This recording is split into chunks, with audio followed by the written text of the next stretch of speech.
Hello friends. आज के content discussion में मैं टॉपिक ले रहा हूँ BSc part third quantum mechanics से। जो फर्स्ट पेपर है उसमें application of Heisenberg uncertainty principal पे हम डिस्कस कर रहे थे।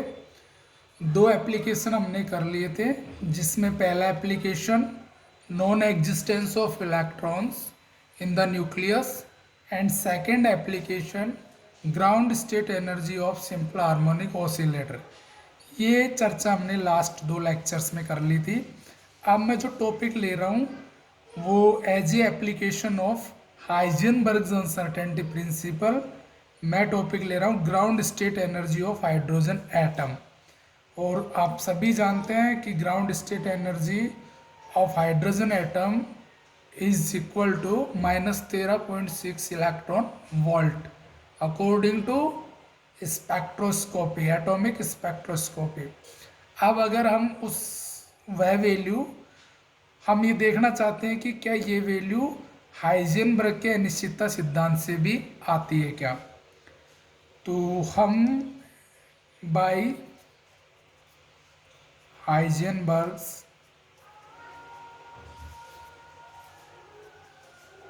अनसर्टेनिटी प्रिंसिपल,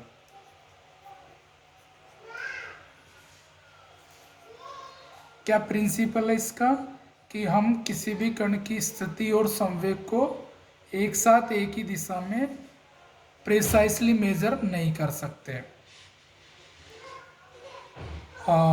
यदि स्थिति में अनिश्चितता डेल्टा एक्स हो और मोमेंटम में अनिश्चितता डेल्टा पी एक्स हो, तो इनकी अनिश्चितता की जो कोटि है वो एच क्रॉस बाई टू से ज़्यादा होगी या इसके बराबर हो सकती है। मतलब इस कोटि की तो होगी एच क्रॉस की बात बताई थी, इसका मान 1.054 इंटू 10⁻⁻34 जूल सेकेंड होता है और मैथमेटिकली इसको h/2 से लिखा जाता है। अब एक हाइड्रोजन एटम की बात, हाइड्रोजन एटम है, हाइड्रोजन एटम में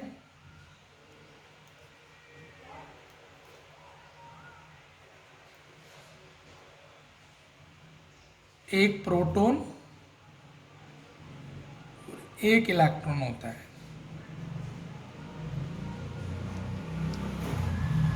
तो हम ये माने कि न्यूक्लियस है, एक नाभिक है, उसमें एक प्रोटॉन है, उसके चारों तरफ इलेक्ट्रॉन चक्कर कर रहा है। तो इलेक्ट्रॉन की स्थिति में अनिश्चितता क्या होगी? अगर मैं इसके परमाणु की त्रिज्या कितनी मानूं, स्मॉल आर, तो स्थिति में अनिश्चितता अभी ये पता नहीं है कि ये स्टेट ये भी हो सकती है, ये स्टेट ये भी हो सकती है, ये स्टेट ये भी हो सकती है। मतलब हमको नहीं पता है कि इलेक्ट्रॉन कहाँ है, बस पता ही है कि वो अलाउड एनर्जी लेवल्स में। तो ये एटॉमिक त्रिज्या, एटॉमिक रेडियस के ऑर्डर की क्या हो जाएगी इसमें, अनिश्चितता। किसकी अनिश्चितता? इलेक्ट्रॉन की। तो डेल्टा एक्स तो क्या हो गया, वो हो गया हमारे एटॉमिक रेडियस के ऑर्डर की, उसमें अनिश्चितता हो जाएगी। और अगर हम मिनिमम अनसर्टेनिटी की बात करें, minimum uncertainty,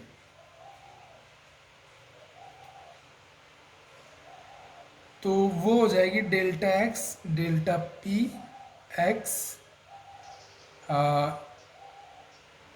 H cross by two. अब इसमें हमको क्या देखना पड़ता है, मैथमेटिकल कन्वीनियंस देखते हैं। आप एच, इस एच क्रॉस बाई टू को एच भी लिख सकते हो, एच क्रॉस भी लिख सकते हो, बाई टू से तो टू का कोई बहुत बड़ा फैक्टर इसमें इम्पैक्ट में नहीं आता। ये एच क्रॉस ही अपने आप में इतना कम ऑर्डर का है कि बाई टू कर दे तो उससे कोई फर्क नहीं पड़ता। आपको पता है 10⁻⁻34 में बाई टू कर दो कोई फर्क नहीं। तो हम फॉर मैथमेटिकल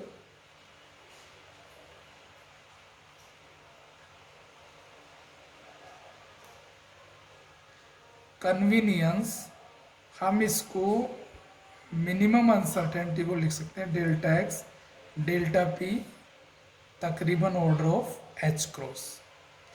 तो डेल्टा पी क्या आ जाएगा यहाँ से, या डेल्टा पी एक्स जो भी है वो H cross upon delta x, और डेल्टा एक्स किसके बराबर लिखा है हमने, एच क्रॉस अपॉन आर। तो ये हमारा मोमेंटम, अगर मैं उसका मोमेंटम डिफाइन करूँ किसका, ये डेल्टा पी एक्स क्या है, मोमेंटम में अनसर्टेनिटी। अगर मैं मिनिमम मोमेंटम की बात करूँ तो इसकी अनिश्चितता की कोटि का तो होगा, क्योंकि अनिश्चितता की कोटि किसमें, एच क्रॉस के ऑर्डर में, और एच क्रॉस से अनिश्चितता ज़्यादा तो हो सकती है लेकिन इससे कम नहीं हो सकती। तो अगर मैं पी मिनिमम या न्यूनतम संवेग लिखूँ तो न्यूनतम संवेग कितना आ जाएगा इसके,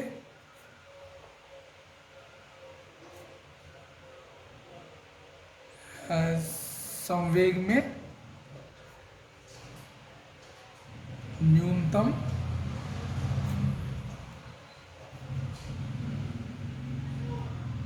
अनिश्चितता, इस ऑर्डर का तो होगा ही होगा। तो न्यूनतम संवेग मेरा हो गया वो पी मान लिया मैंने उसको, और वो एच क्रॉस बाई आर, इसको मैं समीकरण 1 कह सकता हूँ।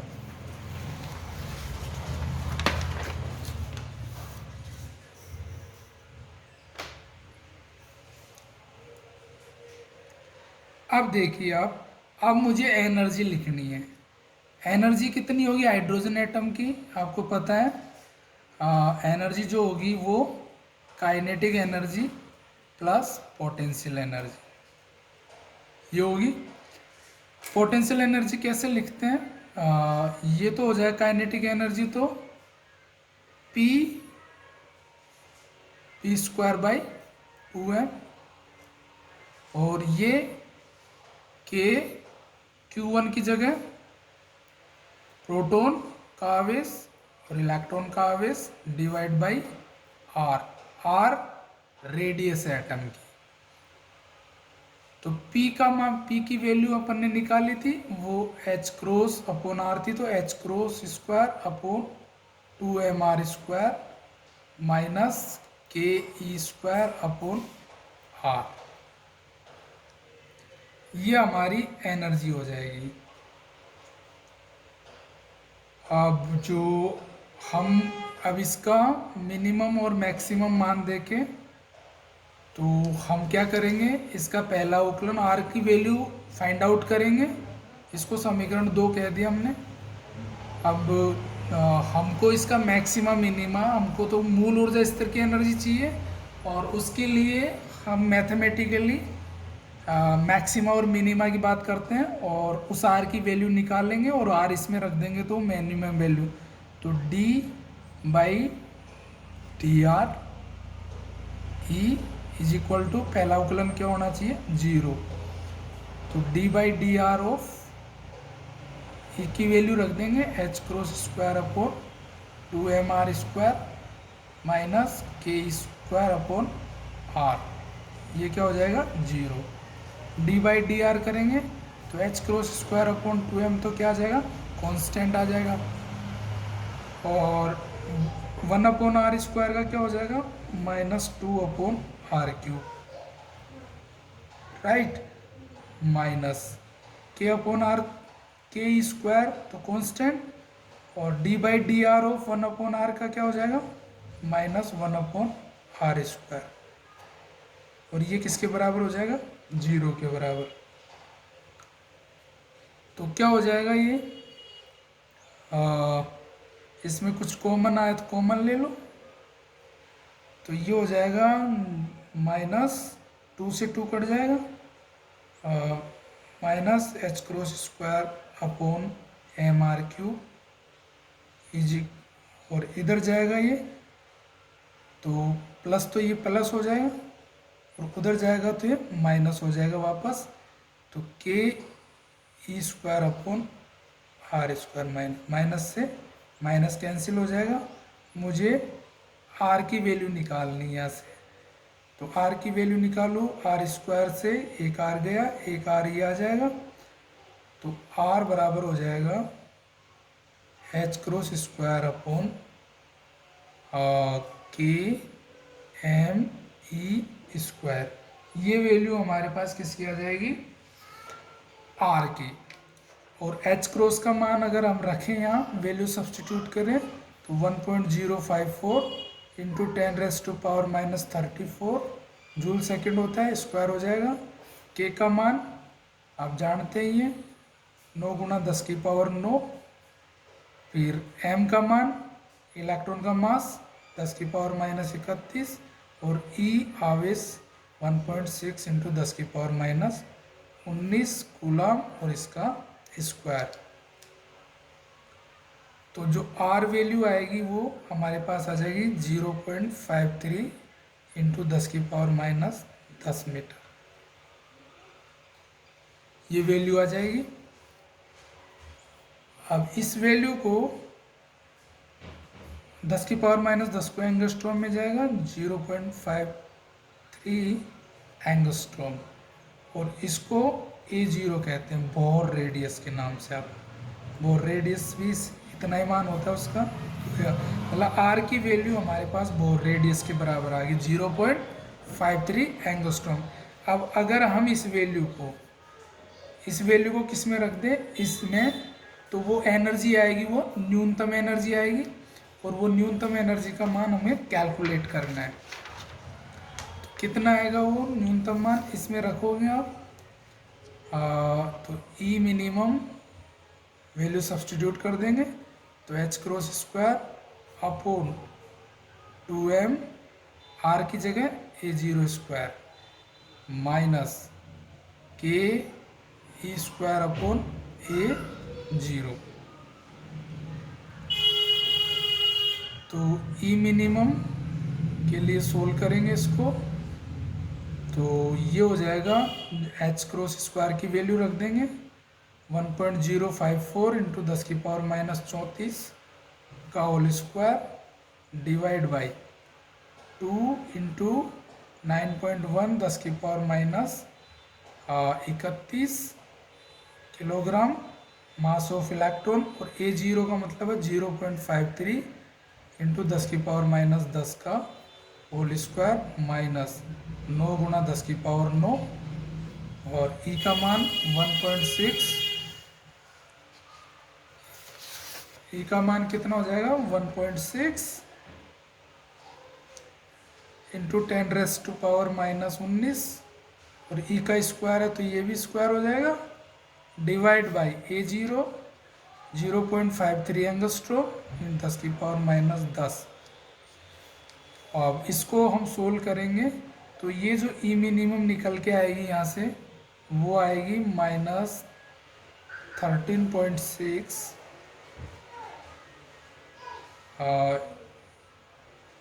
इलेक्ट्रॉन वोल्ट में आएगी। इसको सोल्व करने पर पहले तो जूल में आएगी, और जूल को हम 1.6 इंटू 10⁻19 से गुणा कर देंगे, भाग दे देंगे, तो वो इलेक्ट्रॉन वोल्ट में आ जाएगी। तो कितनी एनर्जी आएगी, तो जो कि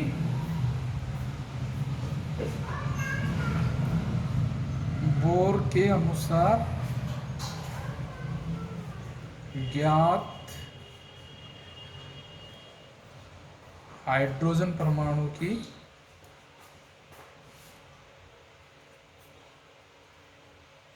मूल ऊर्जा स्तर की